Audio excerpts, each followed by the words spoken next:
मिथिला के हृदय स्थली समस्तीपुर के यही पवित्र धरती हम हृदय से प्रणाम करै छी।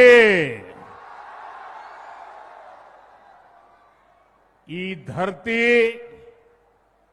माता सीता आ राजा जनक के तपस्या से पावन बनले है।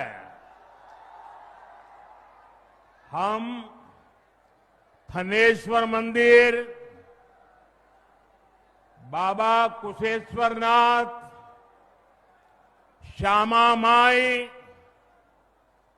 विद्यापति धाम आज संपूर्ण मिथिला के आस्था स्थल के